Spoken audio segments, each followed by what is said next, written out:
Good morning. देखिए ये economics का आप लोग का 4th चैप्टर है, globalisation and the Indian economy. ठीक है, globalisation and the Indian economy. इस चैप्टर को स्टडी करने से पहले हम लोग कुछ बेसिक टर्म का स्टडी कर लेते हैं, उसके बारे में जानकारी ले लेते हैं, ताकि उस सब वर्ड का हम लोग बीच में बहुत बार यूज करेंगे। तो उसका जो बेसिक मीनिंग होता है, कुछ टर्मिनोलॉजी है इकोनॉमिक्स का, जो कि हमको समझना जरूरी है। जैसे कि एक वर्ड है ग्लोबलाइजेशन। तो ग्लोबलाइजेशन का मतलब है कहता है it refers to the integration of domestic economy with the world economy. इसका मतलब ओपन इकोनॉमी, यानी कि कोई भी हमारे कंट्री का जो कंपनी है वो किसी दूसरे कंट्री में भी जाकर के प्रोडक्शन का, मार्केटिंग का, सेल्स का काम करती है। यानी कि इसको क्या होता है, वर्ल्ड के साथ एक कंट्री को दूसरे कंट्री से जोड़ना, यानी कि ओपन इकोनॉमी के रूप में काम करना, क्लोज्ड इकोनॉमी नहीं। जैसे कि अगर मान लीजिए हम लोग का कोई कंट्री है, वो इंडिया में ही है और इंडिया में ही प्रोडक्शन का काम करते हैं, यानी कि सेल पर उसका जितना भी वर्क है वो सिर्फ इंडिया में ही करता है, मीन्स वो डोमेस्टिक कंपनी बन के रह गया, यानी कि क्लोज्ड इकोनॉमी है। लेकिन जैसे कि देखिए नोकिया के बारे में, नोकिया क्या है, आपको फिनलैंड की कंपनी है ना, और प्रोडक्शन एक्टिविटी कहीं और करती है, मार्केटिंग इंडिया में करती है।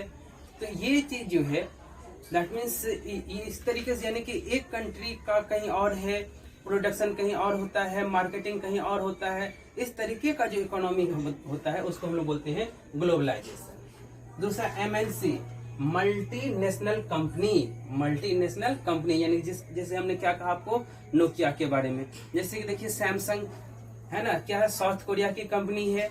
इसका मैन्युफैक्चरिंग इंडिया में भी होता है, या ग्रेटर नोएडा में इसकी इंडस्ट्री लगी हुई है, और मार्केटिंग भी है। तो देखिए कंपनी कहीं और की है, प्रोडक्शन एक्टिविटी कहीं और होता है, मार्केटिंग कहीं और होता है, सेल कहीं और होता है, प्रमोशन कहीं और होता है। तो वो होता है एमएनसी, यानी कहता है एक company that owns and control production in more than one countries. ठीक है, यानी वो अपना प्रोडक्शन का एक्टिविटी जो है एक से ज्यादा कंट्री में करती है, तो इसे कंट्री को बोलते हैं एमएनसी। फॉरेन इन्वेस्टमेंट, जो कंपनी जो भी क्या होता है इस एमएनसी में पैसा लगाता है, इन्वेस्टमेंट करता है, तो उसको बोलते हैं फॉरेन इन्वेस्टमेंट, यानी इन्वेस्टमेंट मेड बाय एमएनसी। अब देखिए फिनलैंड जैसे सैमसंग है कहाँ की, साउथ कोरिया की, बट इंडिया में उन्होंने इन्वेस्ट किया है ना। कल ही हम लोग ये देखिए जैसे गूगल कहाँ का है, यूएसए का है, उन्होंने रिलायंस के साथ, रिलायंस के जियो में इन्वेस्टमेंट किया है, वो क्या है, फॉरेन इन्वेस्टमेंट है। ठीक है, फिर कहता है सेज का मतलब होता है special economic zone. Special economic zone देखिए ये क्या है, एक सेंट्रल गवर्नमेंट और स्टेट गवर्नमेंट के द्वारा कोई एक प्लेस, कोई एक इंडस्ट्रियल एरिया बनाया जाता है, जहां पर कि एमएनसी कंपनी को सेटअप किया जाता है। उस एमएनसी कंपनी को कुछ इनिशियल 5 इयर्स तक टैक्स में या और सारी चीज में इनको क्या किए जाते हैं, छूट दिए जाते हैं, और इनको वर्ल्ड क्लास की फैसिलिटी जैसे इलेक्ट्रिसिटी, ट्रांसपोर्ट, एजुकेशन, ये सब का व्यवस्था किया जाता है ना। तो उस एरिया को हम लोग बोलते हैं स्पेशल इकोनॉमिक जोन, यानी industrial zone being set up by central government and state government in different parts of the country. Company who set up production unit in SEZ are exempted from taxes for an initial period of 5 years। 5 साल तक इनको tax में छूट दिया जाता है। इसके बाद क्या होता है, तो इसको बहुत सारे फैसिलिटीज अवेलेबल कराए जाते हैं। इसका मतलब ये है क्या, जो इंडस्ट्रियल डेवलपमेंट करना।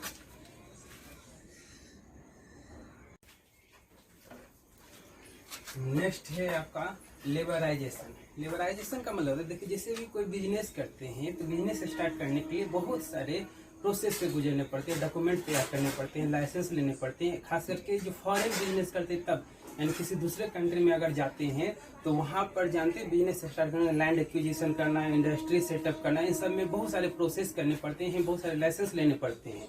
तो इसमें परेशानी आती है। तो कहता है यही सब जो परेशानी है, इन सबको के बैरियर से क्या करना, मुक्त करना, उसमें कम कर देना। यानी कि आज के डेट में क्या किया गया है, वन विंडो हेल्पिंग सर्विस किया गया। यानी कि एक ही जगह पर, पहले क्या होता था, जैसे कोई आपको फॉरेन कंपनी आती थी इंडिया में वर्क करने के लिए, इंडस्ट्री लगाने के लिए, तो उनको बहुत सारे ऑफिस में जाने पड़ते थे, बहुत सारे डॉक्यूमेंटेशन तैयार करने पड़ते थे।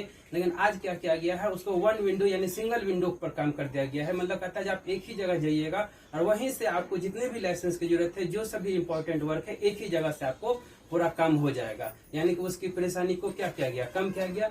तो ये कहलाता है, यानी कि it means the removal of barriers and restrictions set up by government on foreign trade.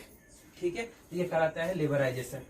WTO world trade organisation पढ़े भी है हम लोग। तो ये जो है जनरली शुरू में क्या किया, डेवलप कंट्रीज के द्वारा स्टार्ट किया गया था। इसका मेन काम क्या था, ये लिबरलाइज का बेनिफिट लेना, यानी कि इसका मेन ऑब्जेक्टिव क्या था, लिबरलाइज करना। यानी कि एक वर्ल्ड ट्रेड ऑर्गेनाइजेशन की पूरे विश्व में जो एक कंट्री से दूसरे कंट्री के बीच में जो बिजनेस हो रहा है उसके लिए एक रूल रेगुलेशन तैयार करना, उसके लिए एक ऑटोनोमस बॉडी बनाना जिसके ऊपर पूरा रूल रेगुलेशन वो गाइड करेगा। तो वो उसके द्वारा यानी कि डेवलप कंट्री के द्वारा ये स्टार्ट किया गया था। इसका मेन काम क्या था, लिबरलाइज, यानी कि दूसरे कंट्री में अगर कोई किसी दूसरे कंट्री का कंपनी किसी तीसरे कंट्री में जाती है बिजनेस करने के लिए, तो उसको जो अगर जो कुछ भी वहां पर डिफिकल्टीज यानी कि बैरियर हो रहे हैं उसमें उसको क्या करना, कम करना, यानी कि लिबरलाइज करने में मदद करना। The WTO was started at the initiative of the developed countries. It main objective is to liberalise international trade. Then privatisation, आज के डेट में भी हम लोग देख रहे हैं जैसे कि इंडियन रेलवे क्या कर रही है, प्राइवेटाइज हो रही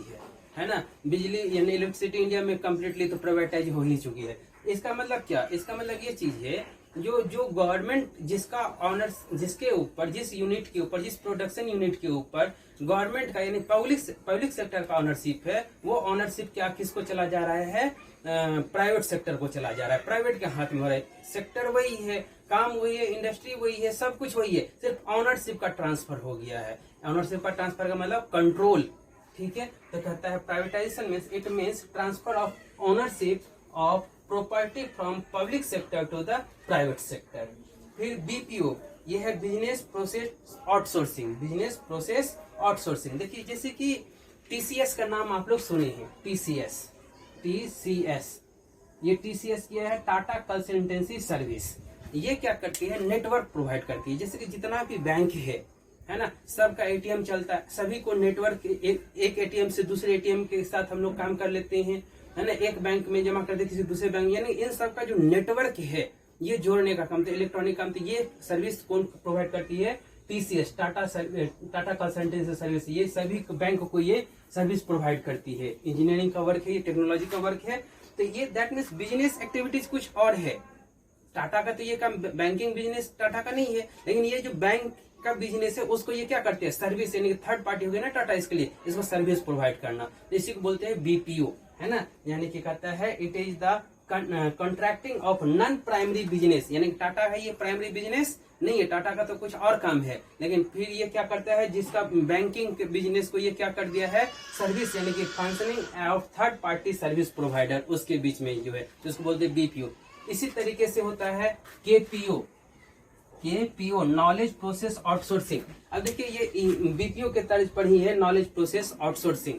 अब ये नॉलेज प्रोसेस आउटसोर्सिंग कैसे होता है, तो जैसे देखिए USA है, डेवलप कंट्री है, तो वहां पर व्यक्ति को बहुत ज्यादा काम मिलते हैं। अब वहां पर एक व्यक्ति 10-10 ऑफिस, 15-15 ऑफिस, 25-25 ऑफिस मेंटेन करता है। अब ये कैसे पॉसिबल है, एक व्यक्ति तो एक ही ऑफिस को मेंटेन करेगा जैसे इंडिया में होता है, और वहां पर ये नहीं होता, वहां पर कॉन्ट्रेक्चुअल बेसिस पर काम होता है। एक व्यक्ति 20-20 कंपनी का काम ले लेता है, अब उतना काम तो वो कर नहीं पाता है। तो अब देखिए इंडिया का क्या है, यहाँ का GDP कम है, यहाँ पर बेरोजगारी यानी अनएम्प्लॉयमेंट ज्यादा है, तो वो क्या करता है, उसका काम लेकर के वो ऑनलाइन के थ्रू से इस वर्क को भेज देता है इंडिया, और यहाँ का जो बेरोजगार व्यक्ति है उसको 10,000, 15,000, 20,000 रुपया महीना दे करके उससे वो वर्क करवा लेता है, और ये वर्क फिर उसको चला जाता है और वो कंपनी को सेटअप कर दिया, तो उसके बाद उससे वो हैवी अमाउंट ले लेता है। तो ये है क्या, नॉलेज, इंडियन का नॉलेज उन्होंने क्या किया, ले लिया, उससे काम करवा लेते। ये होता है KPO knowledge process outsourcing. BPO भी जैसे अमेजन क्या कर रही है, फ्लिपकार्ट क्या कर रही है, यही बिजनेस प्रोसेस आउटसोर्सिंग ही कर रही है। किसी आजकल की जो क्या कहते हैं रिलायंस मार्ट खुला है ना, इसका जो आया है वो क्या है, वो भी BPO ही कर रहा है। वो अपना कोई प्रोडक्ट तो नहीं बनाती है, कोई प्रोडक्ट और बनाता है, उसका प्रोडक्ट लेकर के अपने नेम के अंतर्गत एक आउटलेट खोल करके किसी तीसरे व्यक्ति से वो सर्विस प्रोवाइड करवाता है। तो ये सब होता है BPO KPO।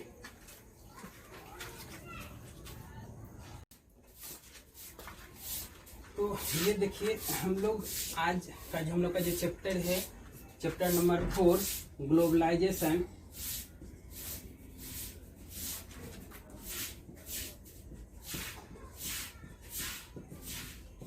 Globalisation and the Indian economy chapter number 4 इसको स्टार्ट किए हैं। तो स्टार्ट करने से पहले हमने इस चैप्टर में जो कुछ बेसिक टर्मिनोलॉजी जो बार बार यूज करना है उसका मीनिंग हमने समझने का कोशिश किया।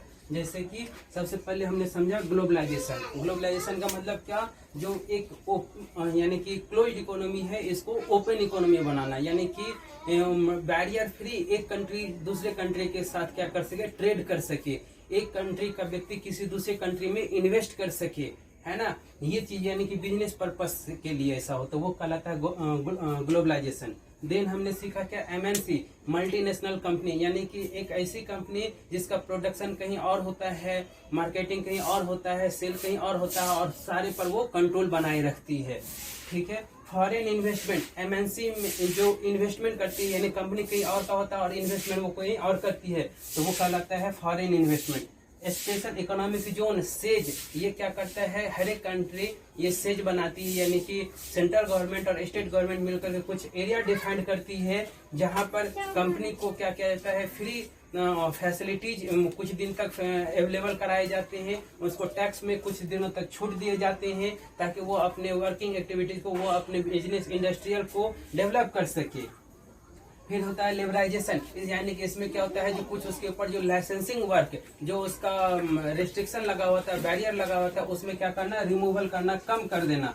ठीक। फिर डब्ल्यूटीओ का जो सेटअप किया गया वो इसीलिए किया गया, जो उसका मेन ऑब्जेक्टिव क्या था, लिबराइज को अचीव कर सके। देन प्राइवेटाइजेशन, यानी कि यहाँ पर होता है transfer of ownership from the public sector to the private sector, यानी कि गवर्नमेंट के से जो सारा चीज कंट्रोल हो रहा है तो वो सेक्टर क्या करते हैं, प्राइवेट के हाथ में दे देते हैं ताकि बेटर अचीवमेंट आए। फिर बीपीओ, बिजनेस प्रोसेस आउटसोर्सिंग, यानी कि ये क्या होता है, एक बिजनेस किसी दूसरे सर्विस प्रोवाइडर से जो उसका मेन प्राइमरी बिजनेस नहीं होता उससे क्या करते हैं, कॉन्ट्रैक्ट करते हैं एक सर्टेन सर्विस लेने के लिए। उसी तरीके से होता है केपीओ, नॉलेज प्रोसेस आउटसोर्सिंग, जैसे कि क्या होता है, हमने जो बताया आपको, वो अमेरिका से यहाँ पर वर्क भेज देता है ऑनलाइन, फिर हम लोग वर्क करके उसको क्या करते हैं, ऑनलाइन भेज देते हैं और वो वहाँ पर उसको दैट मीन्स प्रोवाइड कर देता है। इसके बदले वो हायर अमाउंट लेता है और इंडिया में हमको कम पेमेंट करता है। तो ये केपीओ, नॉलेज प्रोसेस आउटसोर्सिंग। तो ये कुछ हमने क्या किया है आज, बेसिक टर्मिनोलॉजी इस चैप्टर के में जो यूज किए जाएंगे इसके बारे में सीखे हैं। अगले वीडियो में हम आपको इस चैप्टर को कंटिन्यू करेंगे। आज के लिए थैंक यू।